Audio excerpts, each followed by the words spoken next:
Hemendra Elizabeth దంపతుల 32వ వర్ధంతి సందర్భంగా ఈరోజు మార్లవే అంతా మేము ఇక్కడున్న ఆదివాసీ కుటుంబాలంతా ఇప్పుడు పండుగ వాతావరణంలో జరుపుకుంటున్నాం.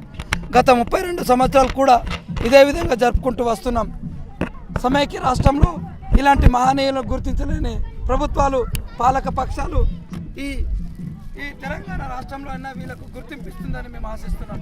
కాబట్టి జరగబోయే వర్ధంతి, హేమేంద్ర వర్ధంతి ప్రభుత్వ పరంగా జరగాలని మేము ఆదివాసీ సమాజం నుంచి డిమాండ్ చేస్తున్నాం.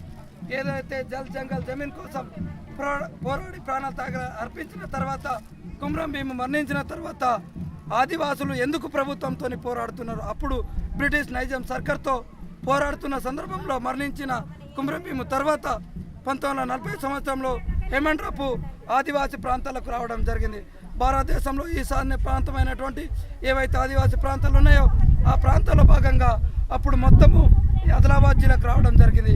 ఆదిలాబాద్ జిల్లాలో మార్లవేకి వచ్చి 12 సంవత్సరాలు ఏవైతే ఆదివాసులు తిన్న తిండి, గూడు, నీడ ఏవైతే అప్పుడు ఇలాంటి ఏవి అభివృద్ధి లేనప్పుడు మాతో గడిపిన తర్వాత పుత్ర సంతానమైన తర్వాత కూడా మా ఊరు పెద్ద మనిషి లచ్చు పటేల్ అప్పుడు వచ్చినప్పుడు ఆతిథ్యం ఇచ్చిండు.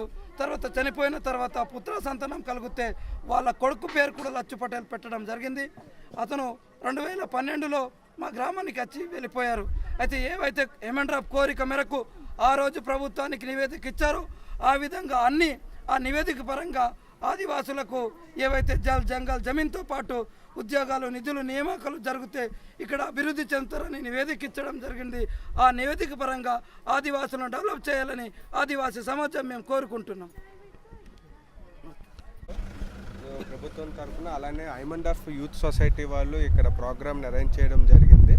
మనకి హైమండర్ఫ్ గారు 1941 నుంచి 43 వరకు ఈ మార్లవాయి విలేజ్లో ఉండి గోండ్స్ వాళ్ళ యొక్క కల్చరల్, అలానే వాళ్ళ యొక్క సాంస్కృతిక కార్యక్రమాలు, ఆహారపు అలవాట్లు అన్నిటి మీద పరిశోధన చేసి రాజ్ గోండ్స్ అనే బుక్ రాయడం కూడా జరిగింది. సో హైమండర్ఫ్ గారు మొత్తం అంటే కంట్రీలో కూడా నాగాసు అన్ని రకాల ఆదివాసీల మీద పరిశోధన చేయడం జరిగింది. ముఖ్యంగా గోండ్స్ని అతని వలన అంటే హైమండర్ఫ్ పరిశోధన వల్ల గోండ్స్ యొక్క వాళ్ళ కల్చరల్ కానీ ఆ ట్రైబ్ యొక్క ప్రాముఖ్యత మొత్తం ప్రపంచానికే తెలియజేశారు. అందువల్ల ఈరోజు అతని వర్ధంతిని జరుపుకోవడం చాలా గర్వకారంగా ఉంది.